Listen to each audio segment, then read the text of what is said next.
Hi cosplay fans! In a perfect world, everything we made would turn out exactly as we envisioned it. But unfortunately, especially when we're first starting out, that's just not always the case. So I'm here today to give you my 5 top tips for improving your cosplay sewing right away. Let's get right into it.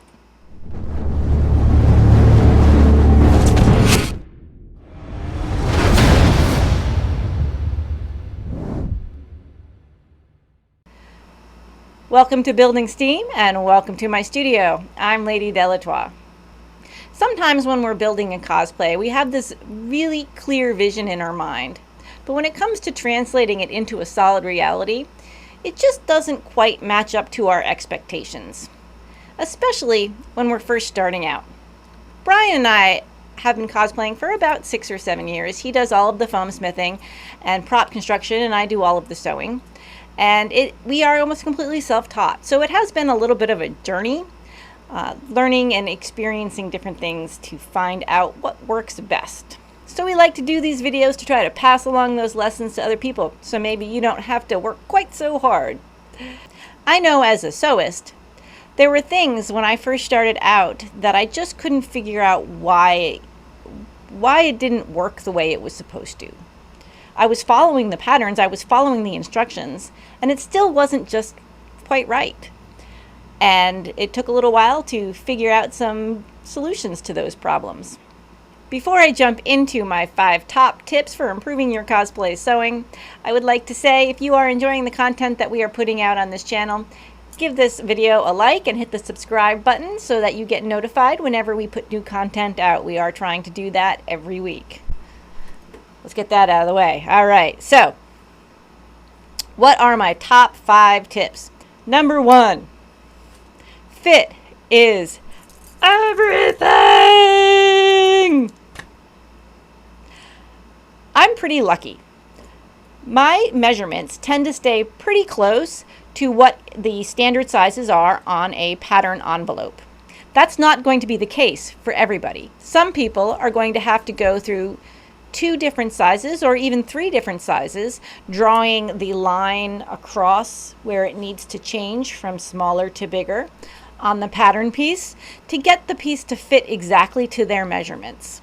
But even if you are exactly the same size as the standard measurements on the pattern, the clothing itself on those patterns is not always exactly the size of those standard sizes.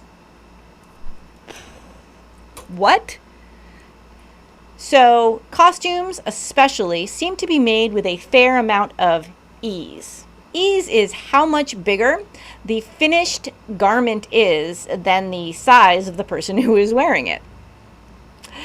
You can find this measurement on the pattern itself. Usually if you unfold it, it'll say like where the waist is or where the hip is on one of the pieces. It will say what the finished garment, what the size of that is going to be. And also sometimes on the back of the envelope it will say finished garment measurements. And sometimes those can be wildly different from what your actual size is. One of my first cosplays was this sort of like dragon lady that I created straight from a simplicity pattern, I think. And it, as you can see, doesn't quite meet across the front in the jacket. Now, if I had looked at the finished measurements of the garment, I would have seen that it was extremely tight-fitting and that I was going to need maybe another ½ inch. As a more experienced cosplayer now, I would have deconstructed that jacket and given myself just a little bit more space, but I just, went with it and was always unhappy with how it looked. So, if you want to avoid the frustration of going through the whole process of making a garment and having it not fit, I really would suggest that the first thing you do is check out those finished garment measurements and see what you might need to do to adjust. You might need to go down a whole size, or you might need to go up a size. And that's totally okay. It's all about making it fit exactly to your body. The other part is make a mock-up. Nobody wants to do this. It's boring. You have to make it and then you're going to make it again. But a lot of times you can use the mock-up as a lining, so it can still be useful.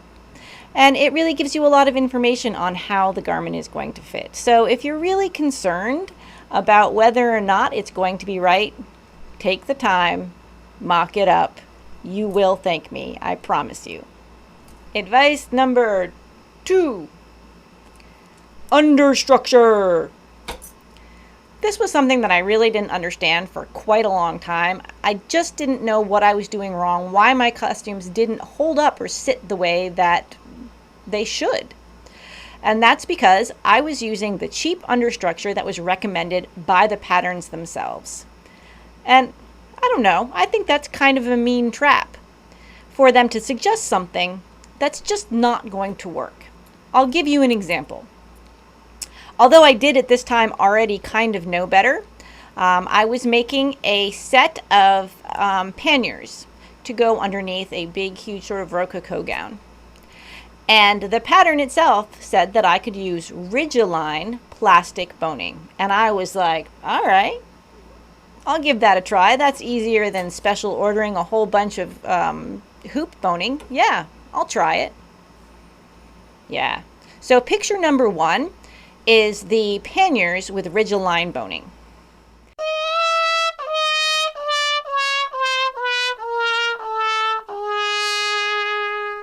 And picture number 2 is the panniers after I had deconstructed them and put in real hoop boning.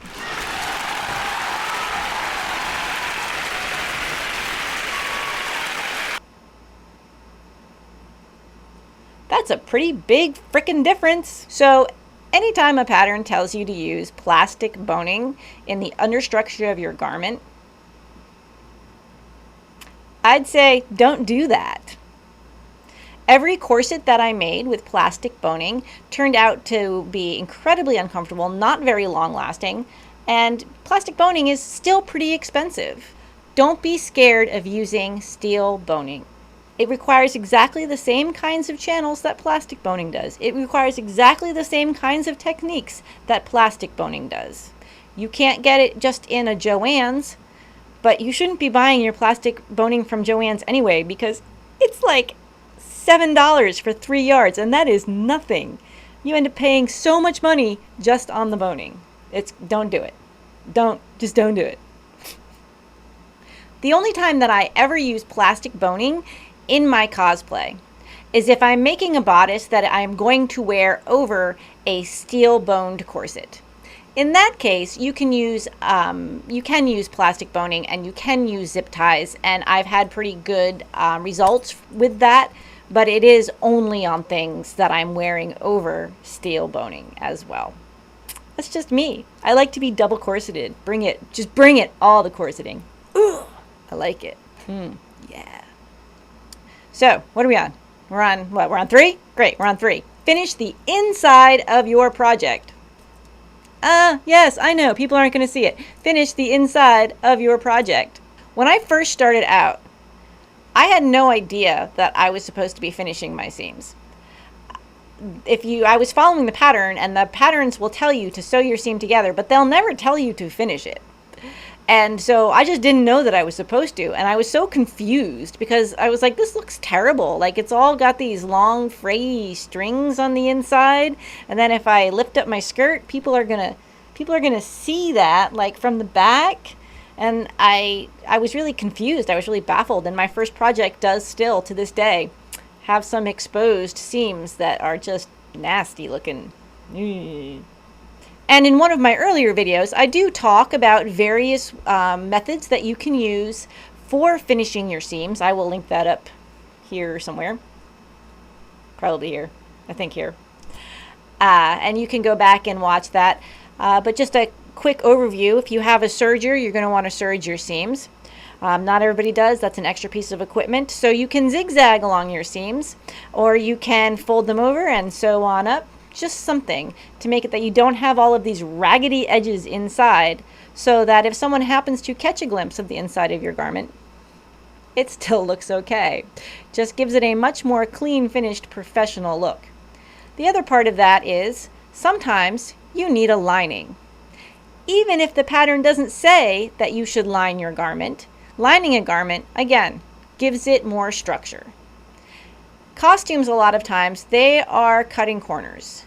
They know it's a piece of clothing that you're going to wear one time, and so they aren't thinking about making a really well-crafted piece of cosplay. But cosplayers, we take this pretty seriously, and we want it to look nice. So if you are looking at something and you're thinking to yourself, that's too flimsy, that just doesn't, it looks too fake and cheesy, consider putting a lining in it. How do you do that? In a lighter fabric than the one that you used on the outside of the garment, you remake the garment and sew it on into the inside. Pretty simple. Okay. What's the fourth thing, do you think? I don't know. I need to look at my notes. Oh, I'll tell you what the fourth thing is. You wait right there. The fourth thing is ditch this. Yeet! That's right. Get rid of your glue gun. Well, I mean, okay, not completely. There are times that the hot glue gun is a useful tool. I'm not saying that you always have to sew all of your details onto your cosplay, although I do kind of recommend it because it's going to stay on better and look better. But especially in cosplay where we're using sort of metallic finishes, or we're creating our own details out of other materials that might not be sewable, we do need to use an adhesive.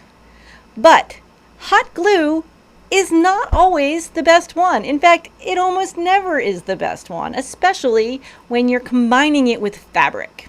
There are fabric adhesives, there are iron-on adhesives that are designed to put decals on clothing. So many different options that you just have to go to the store and look at all of the different things you can use. There's special glue for putting rhinestones on, so much better than hot glue, which just makes a hideous, terrible mess. Do I use my hot glue gun? Sure, sometimes. I mostly use it when I'm making props. I did use it when I made the wings for my angel because it was paper and I was just doing paper on like tulle, which is what the base of those wings are. And that's about it. I don't really use it on fabric. I use fabric adhesives for my fabric.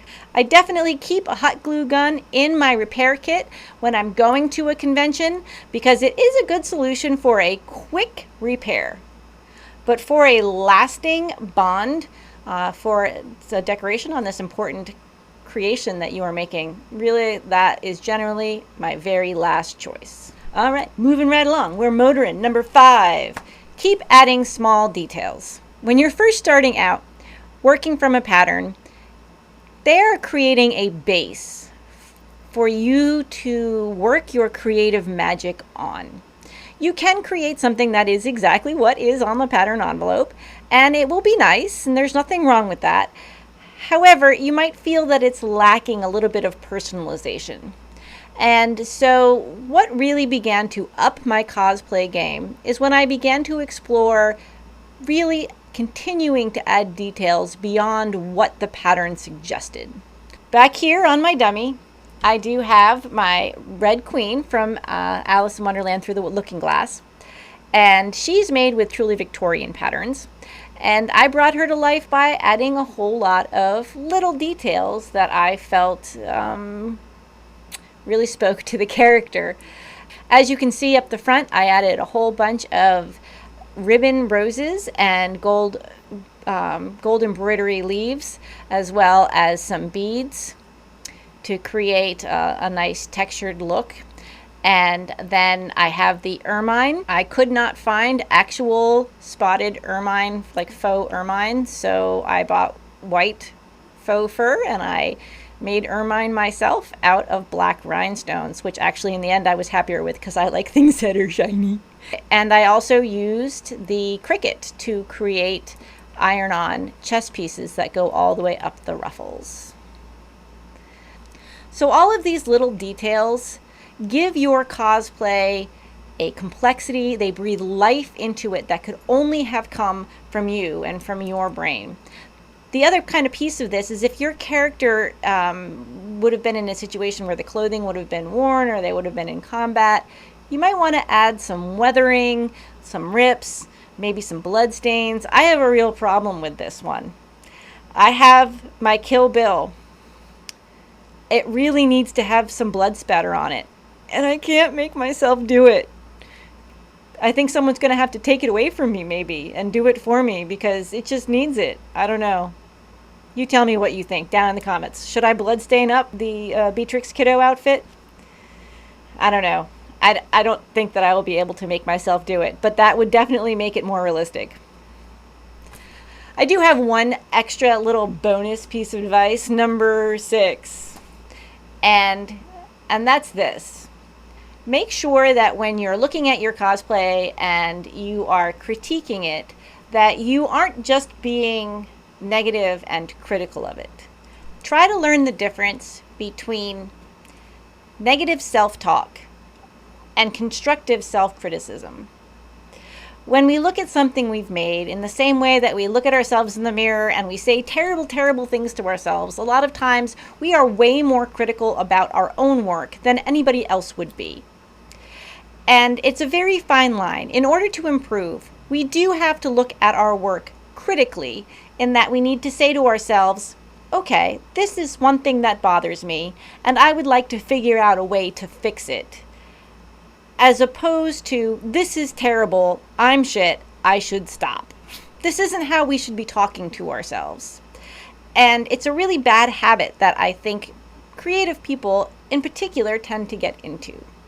So while I definitely encourage you to look at your work and try to make critical judgments about things that need to improve, you should also at the same time look at your work and compliment yourself on a job well done. That's what I've got for you today. I hope these tips help you out, really bring your cosplay to another level. If you have any questions about anything, you know you can always reach out to me either in the comments here. You can reach me at my page on Facebook at Lady Delatois or on Instagram at Lady Delatois. As always, happy making. What? Let's get right at. No, I hate you. Hi.